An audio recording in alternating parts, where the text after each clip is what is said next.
Hello, welcome you all again to the next lecture on LC oscillations. पिछले lecture में आपने पढ़ा कि कैपेसिटर की प्लेट्स के बीच में चार्ज ऑसिलेट कर रहा है, एनर्जी भी ऑसिलेट कर रही है. चार्ज की जो ऑसिलेशन की फ्रीक्वेंसी है that is 1/2 pi root LC और जो एनर्जी की ऑसिलेशन की फ्रीक्वेंसी है वो चार्ज की फ्रीक्वेंसी से डबल है. अब ये फ्रीक्वेंसी आई कहां से? I want to prove it in today's class. तो हम मान लेते हैं हमारे पास ये LC सर्किट है L और इधर है C. Eight any instant of time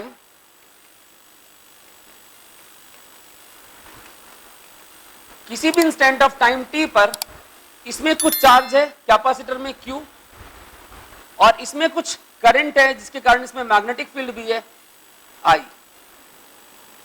eight any instant of time current on the inductor is I और कैपेसिटर पे चार्ज है Q. It is somewhat intermediate stage, बीच की कोई स्टेज है. अब आप सब ने किरचॉफ्स वोल्टेज लॉ पढ़ा हुआ है, किरचॉफ्स वोल्टेज लॉ जिसको हम लूप रूल भी बोलते हैं. किरचॉफ्स वोल्टेज लॉ जिसको हम लूप रूल बोलते हैं उसके अकॉर्डिंग क्या पढ़ा है बताइए?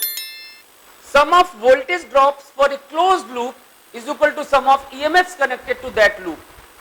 जितने भी वोल्टेज ड्रॉप्स होंगे क्लोज्ड लूप में, वोल्टेज ड्रॉप्स का सम ईएमएफ के सम के बराबर होता है. अब यहां पर कितने वोल्टेज ड्रॉप हैं आप देखिए.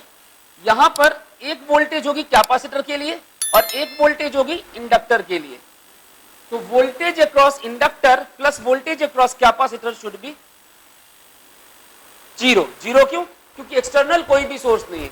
दोबारा बोल रहा हूं, sum of voltage drops is equal to sum of EMFs connected.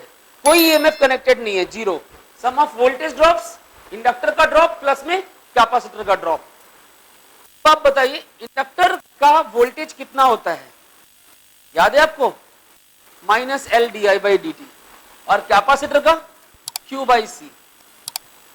Capacitor में अगर आपको ध्यान हो तो Q की वैल्यू होती है CV, याद है? तो V कितना होगा? Q/C.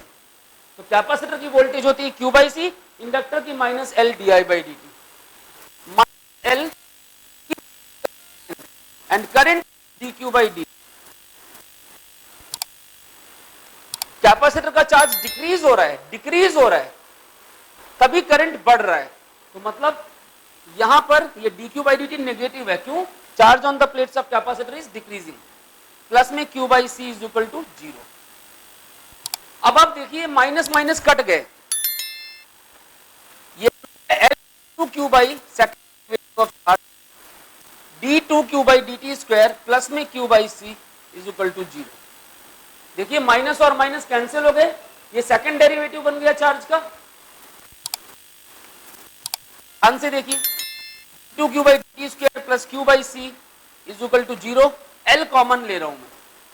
जब L कॉमन लूंगा नीचे L आ जाएगा और ये L आपका 0 के साथ जाकर के वापस 0 हो जाएगा.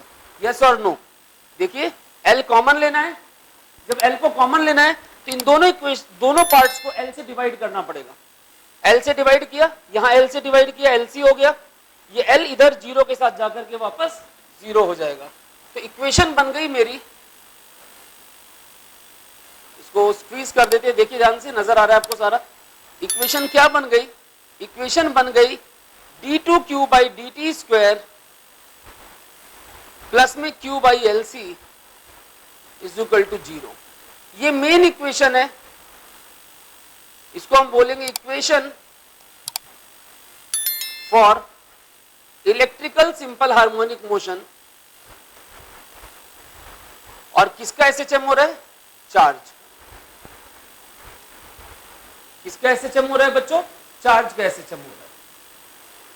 तो ये इक्वेशन आ गई. आप इसको कॉपी कर सकते हैं. ध्यान से देखिए, कोई भी डाउट है आप कमेंट बॉक्स में लिखिए. I will try to clarify them. I will surely respond on them. आप ध्यान से देखिए इसको.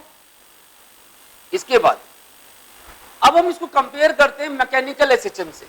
आप लोगों ने 11th क्लास में मैकेनिकल SHM, मैकेनिकल मतलब पेंडुलम का, स्प्रिंग का, ये सारे सिंपल हार्मोनिक मोशन पढ़े हुए हैं. उनकी एक इक्वेशन मैं यूज कर रहा हूं यहां पर. ध्यान से देखिए. फॉर मैकेनिकल SHM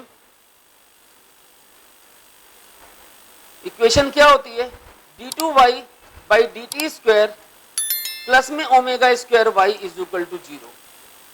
यहां पर किसका एसएचएम हो रहा था, जिसे पेंडुलम ऑसिलेट कर रहा है तो उसकी पोजीशन का एसएचएम हो रहा है। किसका एसएचएम हो रहा है, y position, y is position. ध्यान दीजिएगा यहां पर किसका एसएचएम हो रहा है, चार्ज का q, और यहां पर किसका एसएचएम हो रहा है, y का। क्लियर। और ये ओमेगा क्या है, ओमेगा है एंगुलर फ्रीक्वेंसी।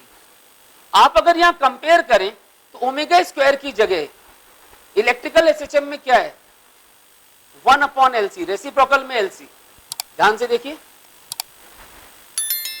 ओमेगा स्क्वायर की जगह क्या आ गया, 1/LC। तो ओमेगा कितना हो गया, 1/√LC, और frequency is omega upon 2π, that becomes 1/2π√LC। और इसको हम बोलते हैं natural frequency of oscillation of charge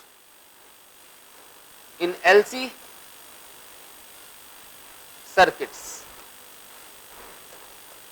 Natural frequency of oscillation of charge in LC circuits. This is the formula you obtained. और कैसे ऑब्टेन किया, इनको कंपेयर करके, इसको और इसको, on comparing.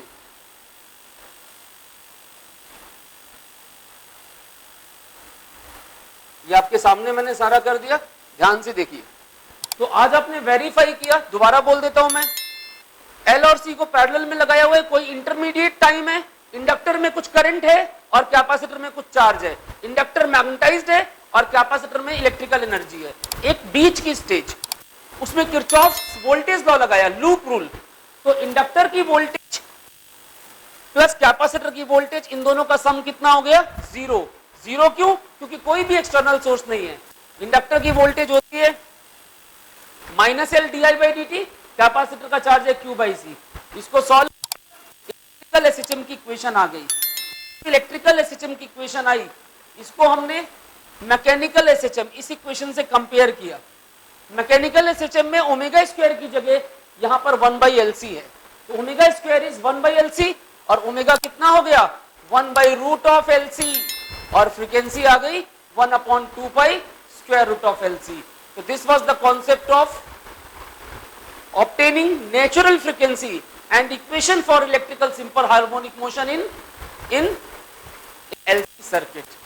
I think it was clear. आप इसको रिप्ले करके दोबारा देख सकते हैं। कोई डाउट्स है कमेंट बॉक्स में डालिए और इसको ध्यान से देखिए। कोई भी डाउट है, you feel free to ask me. I'll always try to explain it. I think it's clear till this point. इसके आगे हम और कंटिन्यू करेंगे अपनी अगली क्लास में, जिसमें हम कंजर्वेशन ऑफ एनर्जी कैसे होता है, चार्ज की वैल्यू, करंट की वैल्यू कितनी होती है, कब एनर्जी पूरी तरह से इलेक्ट्रिकल है और कब एनर्जी पूरी तरह से मैग्नेटिक है। All these things we are going to see in our next slide. See you all in the next lecture. Good bye.